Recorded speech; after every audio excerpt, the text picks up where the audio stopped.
हम पहला चरण हमारा धरने का होगा, धरने के बाद हमारा दूसरा चरण होगा कि हम स्वयं सब के सब अंदर जाएंगे और लॉ एंड ऑर्डर की स्थिति पैदा करेंगे, पुजारियों को बाहर का रास्ता दिखाने की चेष्टा करेंगे ताकि सरकार को बाध्य करेंगे कि इसको श्राइन बोर्ड के अंदर लिया जाए। आप देख रहे हैं न्यूज़ शेयर इंडिया और मैं हूं अरफाज अहमद डैंग। नवरात्रों के दिन चल रहे हैं और बावे वाली काली माता मंदिर की काफ़ी आस्था जो है लोगों में है, काफ़ी भीड़ देखने को मिलती है, पैर रखने को जगह नहीं होती है।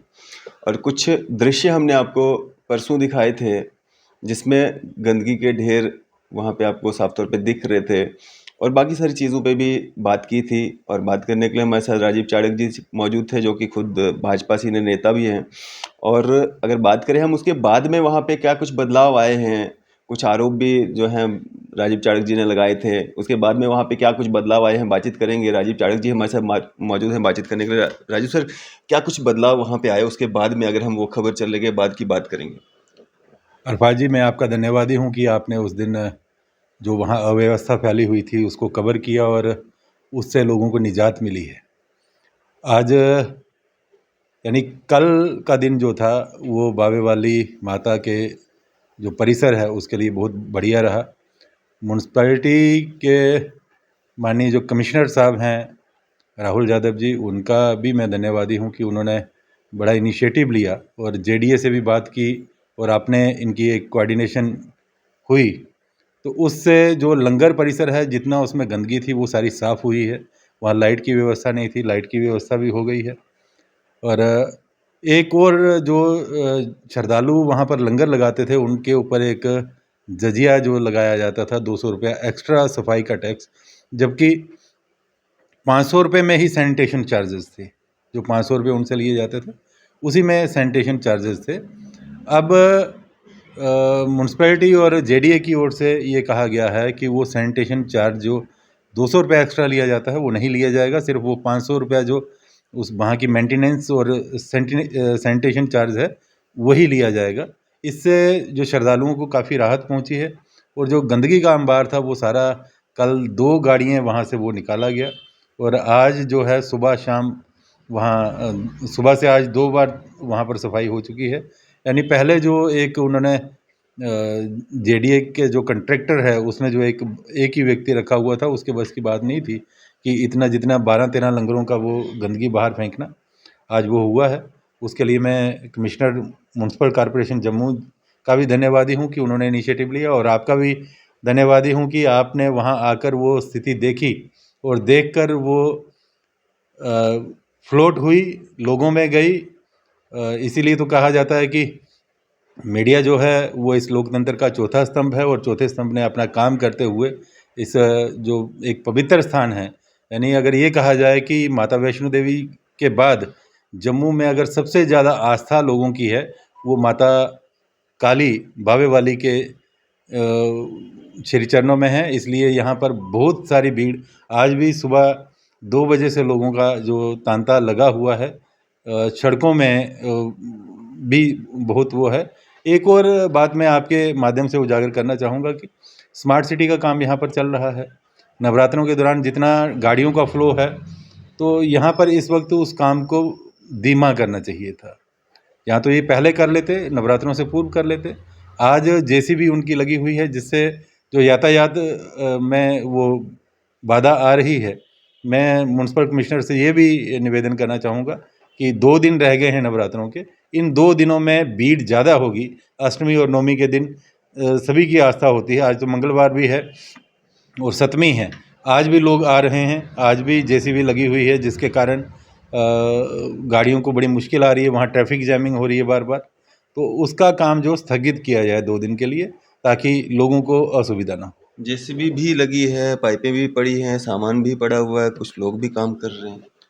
देखिए ये जो जिला प्रशासन की एक बैठक हुई थी उसमें हमने ये सारा उजागर किया था, परंतु मुझे लगता है कि वो औपचारिकता रही। वहाँ जो विभाग के लोग आए हुए थे उन्होंने उस बैठक को अन्यथा लिया और जो उनकी के जिम्मे व्यवस्थाएं डाली गई थी उन व्यवस्थाओं को पूरा नहीं किया। जैसे डिस्पेंसरी का तय हुआ था कि बाहर होगी, मंदिर के अंदर नहीं होगी, क्योंकि अंदर पुजारियों द्वारा जो एक चैरिटेबल डिस्पेंसरी है, लेकिन सरकारी डिस्पेंसरी भी वहीं चली गई। आज बाहर कहीं कुछ हो जाता है। और सबसे बड़ी बात कि रात को 11:30-12 बजे तक आरती होती है, लेकिन डिस्पेंसरी बंद हो जाती है। भगवान ना करे किसी का पैर स्लिप हो जाए, किसी को लग जाए, तो उस समय क्या करेंगे? रात को तो हॉस्पिटल पहुंचना भी मुश्किल हो जाता है। तो वहाँ पर जो डिस्पेंसरी है, वो जब तक आरती और श्रद्धालु वहाँ पर हैं, उस स्टाफ को वहाँ पर रहना चाहिए, ताकि लोगों को ये भी एक सुविधा जो है वो मिल सके। इनकी जो चैरिटेबल डिस्पेंसरी है उसका स्टाफ भी, और दूसरा जो सरकारी अमला है वो भी वहाँ रहना चाहिए जब तक श्रद्धालुओं का तांता है।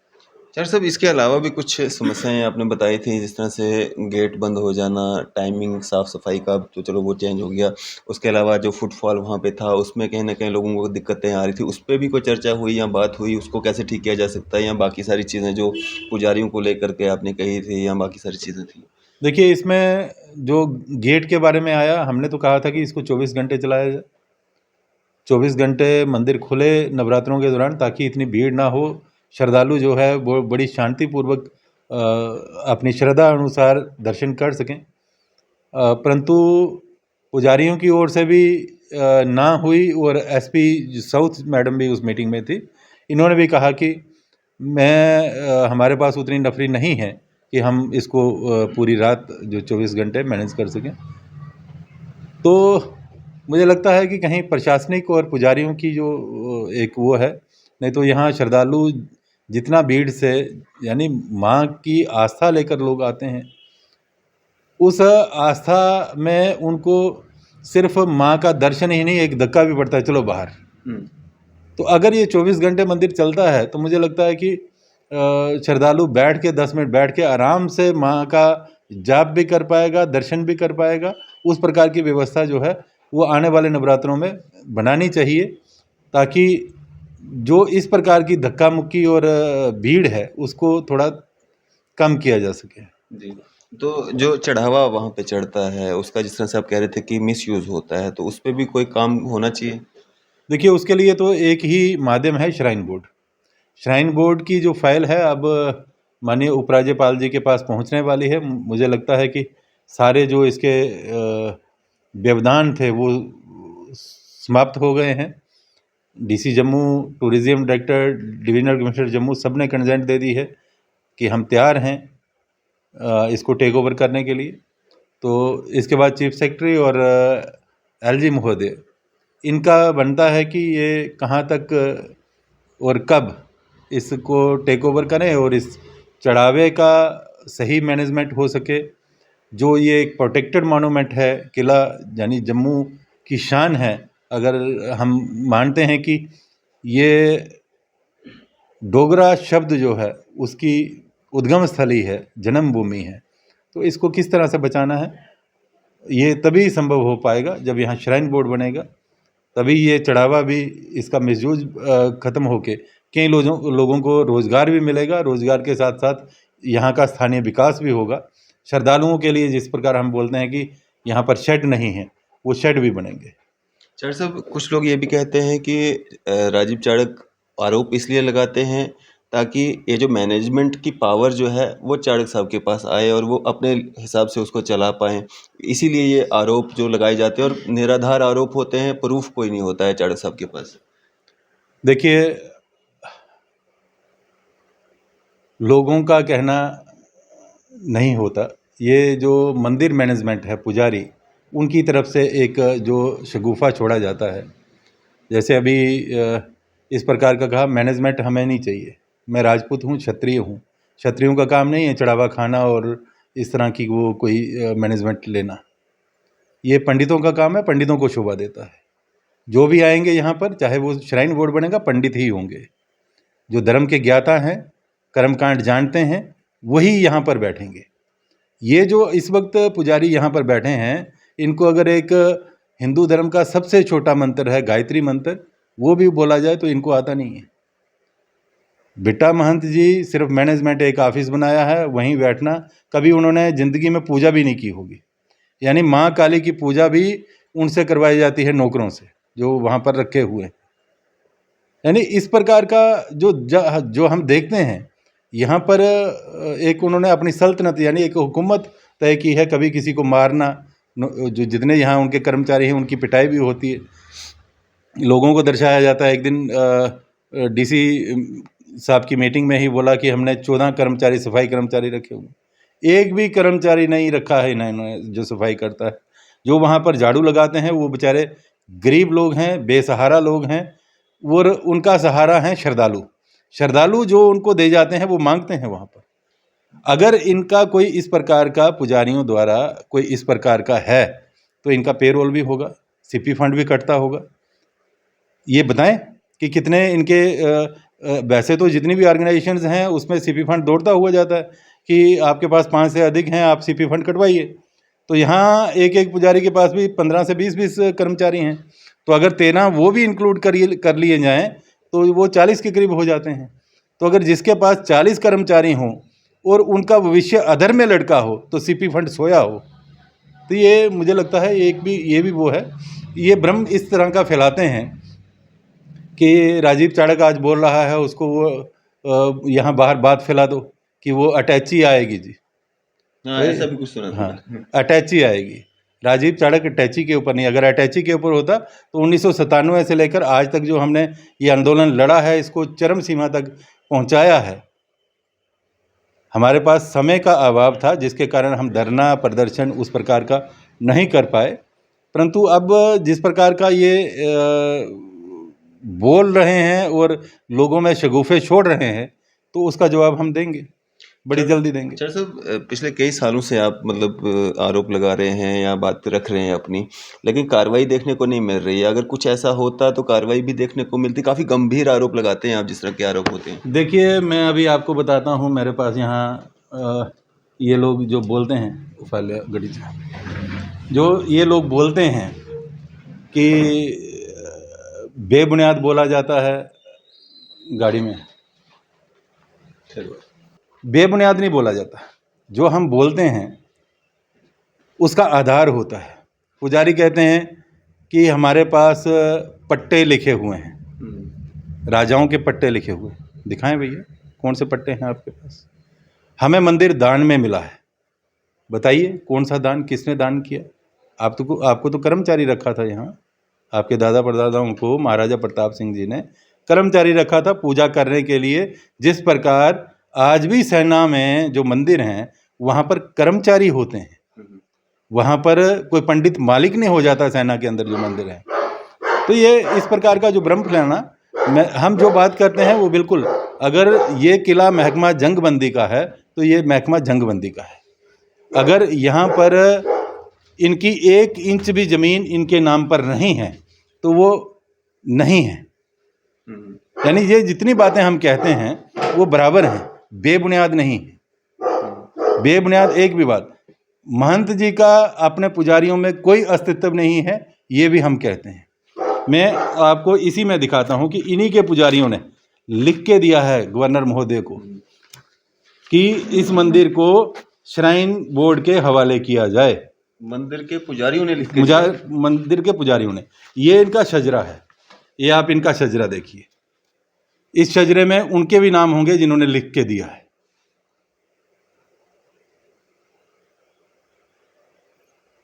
जी। अब जो पंडित लिखने वाले हैं इनका भी आप नाम देखिए, ये नीचे नाम लिखे हुए हैं, उनके सिग्नेचर हैं, उन्होंने लिख के दिया है कि इस मंदिर को श्राइन बोर्ड के हवाले किया जाना चाहिए। और लिखा किसको है? NN बोरा साहब को।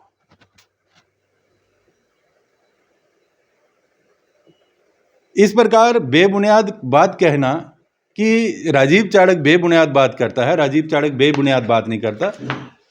महंत जी को जिन्होंने यहाँ पर अपना आधिपत्य बनाया हुआ है, ये जम्मू कश्मीर सरकार की ओर से श्राइन बिल बावे वाली माता का 2017 का बना है, ये कोई 40 पेज का है।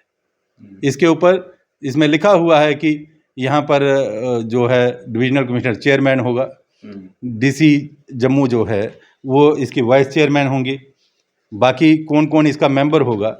अगर ये सारी चीज़ें आनी हैं, ये बननी हैं, तो फिर राजीव चाणक की पास मैनेजमेंट कहाँ से आएगी? ये जो लेटेस्ट लेटर हैं अभी जो निकले हैं उनकी भी प्रतियां हैं, आप ये भी देख सकते हैं। और कुछ अभी मैंने प्रिंट नहीं निकाला, मेरे मोबाइल में ही है, जो लेटेस्ट 4 मार्च का डिविजनल कमिश्नर ऑफिस से जो लेटर निकला है वो फाइनल लेटर है।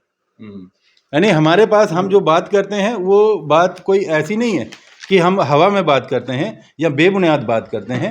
हम एक रिस्पांसिबल शहरी हैं और रिस्पांसिबल शहरी होने के नाते हमारा दायित्व बनता है कि समाज को सही मार्ग दिखाया जाए, ना कि भ्रम फैलाया जाए। लेकिन भ्रम तो वो लोग फैला रहे हैं जिनको यहाँ से एक फायदा मिलता है, आय का स्रोत है।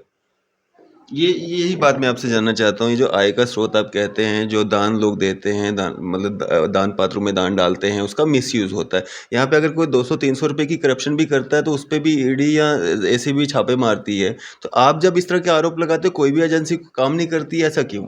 देखिए, बहुत से जो अधिकारी हैं, गवर्नमेंट मुलाजिम हैं, उनकी नौकरी कहीं ना कहीं मन्नत मान के लगी है। किसी ने माता काली की मन्नत मांगी होगी, किसी ने अपने अपने इलाके में। तो उनकी आस्था रहती है कि ये पुजारी जो हैं ये मैसेंजर हैं बीच के, माता की और श्रद्धालुओं के बीच के। तो उनको लगता है कि हम अगर माता के पुजारियों को कुछ छेड़छाड़ करेंगे तो शायद हमारे ऊपर माता की कोई गाज ना गिरे। इस प्रकार भी कुछ लोग डरते हैं। छेड़छाड़ तो तब होगी ना जब वो कुछ गलत होंगे, जब गलत नहीं है तो जांच होने में क्या जब दिक्कत है? पुजारी गलत हैं तो जांच करने में कोई दिक्कत नहीं है। और कुछ लोगों की जो मानसिकता भी ऐसी होती है, भ्रष्ट मानसिकता होती है, तो पुजारी भ्रष्ट मानसिकता के लोगों को, ऐसे अधिकारियों को अपने साथ ले लेते हैं। जिनके पास दिन की 1 करोड़ रुपया आय हो तो 2-4 लाख रुपया किसी अधिकारी को देना दिक्कत नहीं है। तो जिसकी जेब में जाएगा वो इस तरफ आंख उठा के भी नहीं देखेगा। इतना पैसा है कि एजेंसीज को भी खरीद लिया गया। बिल्कुल, एजेंसीज को। हमारी ये जो श्राइन बोर्ड की 97 से फाइल चल रही है, ये तकरीबन कोई 6 से 7 बार तो गुम करवा दी गई। हम तो बहुत बहुत धन्यवादी हैं देश के यशस्वी प्रधानमंत्री नरेंद्र मोदी जी के, जिन्होंने जम्मू कश्मीर का पूरा रिकॉर्ड जो डिजिटलाइज कराया है। आज हमारी फाइल डिजिटलाइज है। आज ये गुम नहीं हो सकती। ये लाख चाहें तो भी गुम नहीं हो सकती। विलम्ब जरूर हो सकता है, जैसे अभी बार बार क्वेरीज लगना टूरिज्म कमिश्नर के पास, एक बार भी यहाँ से फाइनल रिपोर्ट गई। ऐसे ही डायरेक्टर टूरिज्म ने लिखा, डीसी जम्मू ने लिखा, डिबकाम ने लिखा कि वी आर रेडी टू, इन्होंने कंसेंट दे दी। लेकिन उसके बाद आप देखें दोबारा वही लेटर फिर आता है कि फिर इनसे कंसेंट मांगी जाती है, यानी सेम कंसेंट। यानी ये विलम्ब करवाया जा सकता है, इसको थोड़ी देर के लिए रोका जा सकता है। जैसे बोलते हैं ना कि रोड में गाड़ी जा रही है, सड़क दौड़ रही है, तो बीच में स्पीड ब्रेकर बना दिए जाएं। तो ये स्पीड ब्रेकर जरूर बनाते हैं इस तरह के रोक लगा के। अब ये गति जरूर कम होगी, लेकिन गंतव्य तक ये हमारा वाहन पहुंचेगा। हम इस श्राइन बोर्ड को बना के रहेंगे। जब ये श्राइन बोर्ड बन जाएगा तो उससे पहले जो कुछ हुआ है, क्या उस पर जांच होगी? बिल्कुल, जांच होनी भी चाहिए। जांच उससे पहले शुरू हो जानी चाहिए। इन नवरात्रों में कितना चढ़ावा आया, इन नवरात्रों में एक दिन में 100 से 150 बकरी लोगों ने चढ़ाई है, छिल्ली। जो लोगों की आस्था है, वो छिल्लियाँ कहाँ गई? यहाँ डोगरा समाज में एक आस्था है, घर में बड़ा बेटा पैदा होता है, उसके मुंडन होते हैं, उसकी एक सांकल और छिल्ली यहाँ चढ़ाई जाती है। वो सांकलें कहाँ हैं? पिछले दिनों मैंने सांकलों का भी बात की थी। वो इन्होंने बाहर एक ढेर लगाया हुआ था। आज जो रोज की 10 से 15 सांकलें चढ़ती हैं, वो कहाँ हैं? वो कहीं ना कहीं तो उसको एक इज्जत पूर्वक, एक लोगों की श्रद्धा है, आस्था है, उसका सम्मान करते हुए एक कोई स्थान तो वहाँ बनना चाहिए। इतनी सांकलें आज तक, ये कब से, यानी 47 से तो ये किला आम लोगों के लिए खुल गया। तो जब से ये खुला है तो तब से कई सांकलें यहाँ पर चढ़ी हैं। आप मुझे बताइए, इन्होंने कहाँ उनका रख रखाव किया? कई त्रिशूल चढ़े हैं, कई लोगों ने बकरियाँ चढ़ाई हैं, कहाँ गई वो? इन नवरात्रों की, बाकी तो छोड़ो, पीछे वाली बोलेंगे मर गई, ये हो गया, जगह नहीं थी। लेकिन इन नवरात्रों में तकरीबन इस वक्त तक 1000 से ऊपर बकरियाँ चढ़ी हैं। वो कहाँ गई? सब की सब कसाई बाजार में चले गई। यानी लोग बड़ी श्रद्धा से माँ की छिल्ली, उसको पूज कर, उसको स्नान करवा के उसके पैर छूते हैं उस बकरी के, कि माँ का स्वरूप, माँ की छाया उसमें आती है। तो फिर ये लोग उसी छिल्ली को किसी गरीब व्यक्ति को देने के बजाय, यहाँ बहुत गरीब लोग हैं, ये ये जो क्षेत्र है अनुसूचित जाति के बहुल क्षेत्र है। बिल्कुल। और अनुसूचित जनजाति के लोग भी यहाँ बहुत रहते हैं जो ये बकरियाँ पालते हैं। ऐसे गरीब लोगों को कम दाम में देनी चाहिए। अगर इनको पैसा इतना ही प्यारा है तो ये कम दाम में, क्योंकि यहाँ के लोग कम दाम देंगे। जोशीली यहाँ 1000 रुपये की दी जाएगी, कसाई उसका 5000 देगा। इसलिए स्थानीय लोग को, किसी गरीब को नहीं देनी, वहाँ पर देनी है। जितनी चुन्नियाँ चढ़ती हैं यहाँ पर, माता की चुन्नियाँ, उनको दोबारा रीपैक करके फिर भेजा जाता है। तो ये जो पैसा इकट्ठा होता है ये भी तो यहीं पे लगता होगा ना? कहाँ पे? मंदिर की डेवलपमेंट में। मंदिर की डेवलपमेंट, मंदिर को तोड़ दिया गया। यहाँ इमारती लकड़ी पूरे किले की निकाल दी गई। हम राजस्थान में जाते हैं, वहाँ पर देखते हैं किलों का संरक्षण किया जाता है। यहाँ पुरातत्व विभाग को करोड़ों रुपया आता है कि ये जितने मॉन्यूमेंट्स हैं उनका संरक्षण किया जाए, परंतु संरक्षण के बजाय ये किला जितना है इसकी 4 दीवारी रह गई है। जितने यहाँ इसके कमरे थे, भवन थे, उनमें देवदार की कीमती लकड़ी थी, पुरानी लकड़ी थी। सारी की सारी लकड़ी जो है इन पुजारियों द्वारा खोद खोद के निकाली गई। जितने इनके घरों में लकड़ी जिन्हें लगी है वो यहाँ की लकड़ी लगी है। और कई इनके कर्मचारी वो भी यहाँ से लकड़ी लेके अपने घरों में उन्होंने लकड़ी लगाई। सारे छत तोड़ दिए गए, आज दीवारें हैं। वो अगर आप देखेंगे कहीं कहीं आज भी कोई देवदार की लकड़ी बची हुई है, उस देवदार को थोड़ा सा आप कुरेदेंगे तो पूरे क्षेत्र में, पूरे किले के अंदर देवदार की खुशबू हो जाएगी। इतनी अच्छी और प्योर देवदार है, वो सड़ नहीं सकती। आज तक हजारों वर्ष पुरानी जो देवदार की लकड़ियाँ हैं वो सड़ी नहीं है, उसको दीमक ने नहीं खाया, दीमक खाती ही नहीं। तो फिर यहाँ की लकड़ी कहाँ गई? ये छत कैसे टूट गए? अंदर नए नए मंदिरों का, ये एक प्रोटेक्टेड मॉन्यूमेंट के अंदर नए नए मंदिरों का निर्माण कैसे हो गया? वो भी हिंदू धर्म में कहा जाता है कि तारा अस्त हो उस समय मूर्ति प्रतिष्ठा नहीं होती। तारा अस्त में मूर्ति प्रतिष्ठा भी हुई, मंदिरों का निर्माण भी हुआ। जो इन्होंने अपने सल्तनत का किला बनाया हुआ है महंत महोदय जी ने, तो वो भी एक किले का वो एक बहुत बड़ा कमरा था, भवन था, उसको तोड़कर, उसका छत तोड़कर उस पर लेंटर डाल के एक अपने ढंग से बनाया है। जबकि हाँ, ऑफिस बनाया हुआ, बहुत बड़ा टेबल लगा है, रिवॉल्विंग चेयर लगी है, और इस तरह का हम देखते रहते हैं। कई बार उनके इंटरव्यूज़ आते हैं उसमें। मैंने तो 1997 के बाद तो अंदर गया ही नहीं, तो मुझे अंदर का ज्ञात नहीं। लेकिन जब आप लोग जाते हैं, आप इंटरव्यू करते हैं, तो उस माध्यम से दिखता है कि अंदर क्या क्या बदलाव हुए हैं। आर्कियोलॉजी ने इसको प्रोटेक्टेड मॉन्यूमेंट का दर्जा दिया, लेकिन देखा नहीं अंदर कमरे कैसे बने, सीमेंटेड निर्माण कैसे हुआ। वो जो ऑलरेडी बना हुआ भवन सुर्खी और चूने पत्थर का, लकड़ी का, मिट्टी का है, उसके ऊपर सीमेंटेड काम कैसे हुआ। बाहर एक चबूतरा है जो जब सेना यहाँ पर थी उस समय आम लोगों का अंदर जाना मुश्किल था, अंदर नहीं जाने दिया जाता था। तब माता को किसी ने माथा टेकना हो, बाहर माता का त्रिशूल था, एक चबूतरा बना हुआ था, उसको टाइल लग गई, वहाँ पर दान पात्र स्थापित कर दिया गया। वहाँ पर माँ की मूर्तियाँ, फोटोज लगा दी गई कि लोग यहाँ भी चढ़ावा करें, इस दान पात्र में कुछ ना कुछ डालें।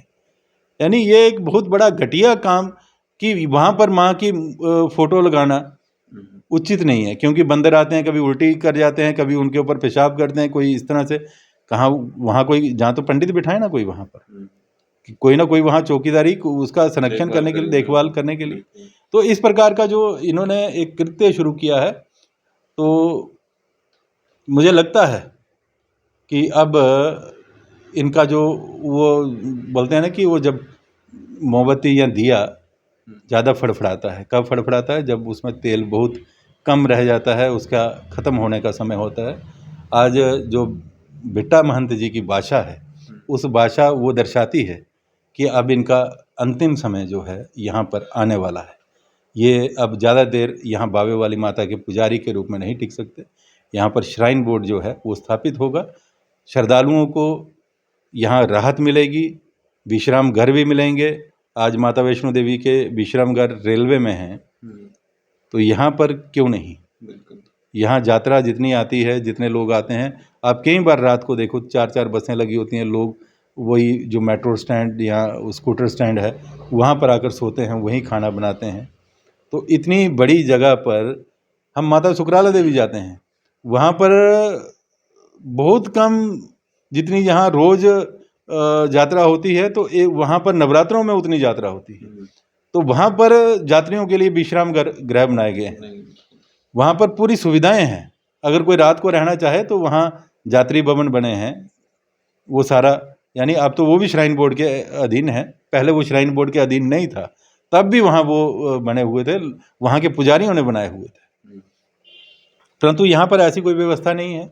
यहाँ पर एक ही बात है कि पैसा एकत्रित करना, घर ले जाना, फिर सुबह आ जाना। जैसे एक दुकानदार दुकान खोलता है, बंद करता है, माल उठाता है, चलता है, तो उसी ढंग का है। कहा जाता है, राजीव चाणक्य बोलता है, उसके जब चुप होता है तो इसका मैंने कि कुत्ते के मुंह के में हड्डी आ जाती है, जिस तरह उस तरह से हो जाता है, उसको कुछ दे दिया।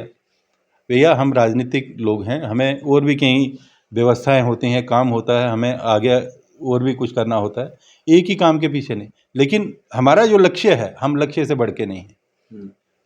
हम अगर सेक्रेटरीट में भी जाते हैं तो उस फाइल का पीछा करते हैं कि कहाँ पहुँची। ये आप कमिश्नर सेक्रेटरी या वहाँ के जो स्पेशल सेक्रेटरी टूरिज़्म हैं, या जिनके पास भी वो फाइल पहुँचती है, उनको भी पूछ सकते हैं कि जब भी मैं जाऊँगा तो वहाँ वो हैमरिंग करके आता हूँ, नाक करके आता हूँ, क्या हुआ हमारी फाइल का, कहाँ पहुँची। क्या एक मैसेज देना चाहेंगे?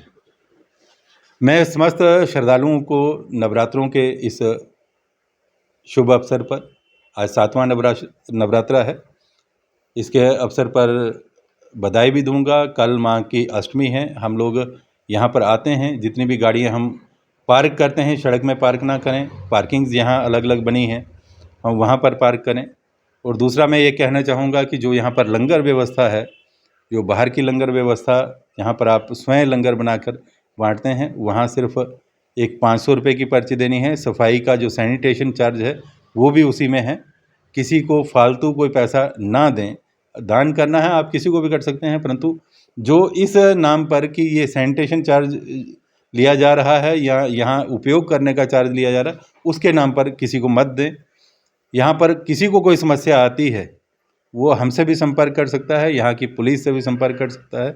हम प्रयास करेंगे कि जो समस्याएं हैं उसका निपटारा अवश्य होगा। बहुत से लोगों ने जो पिछले उसमें कमेंट किया था कि we are with you, we support you, we support shrine board, तो मैं उन सब से आग्रह करना चाहूँगा, अतिशीघ्र इन नवरात्रों के उपरांत हमारी जो एजिटेशन है वो एक बहुत बड़ा स्वरूप लेने वाली है। जैसे मैंने कहा था कि हम पहले कुछ अल्टीमेटम देंगे सरकार को कि कितने दिनों तक ये इसको श्राइन बोर्ड करें, अन्यथा हम पहला चरण हमारा धरने का होगा, धरने के बाद हमारा दूसरा चरण होगा कि हम स्वयं सब के सब अंदर जाएंगे और लॉ एंड ऑर्डर की स्थिति पैदा करेंगे, पुजारियों को बाहर का रास्ता दिखाने की चेष्टा करेंगे, ताकि सरकार को बाध्य करेंगे कि इसको श्राइन बोर्ड के अंदर लिया जाए। चलें, शुक्रिया हमारे से बातचीत करने के लिए। तो ये थे हमारे साथ भारतीय जनता पार्टी सीनियर नेता राजीव चाणक्य जी। आपकी इस सब पे क्या राय है, अभी अपनी राय जरूर साझा कीजिएगा। इसी तरह की मजीद अपडेट्स के लिए आप देखते रहें न्यूज़ शेयर इंडिया। मैं अरफाज अहमद, कैमरामैन शाहनवाज के साथ।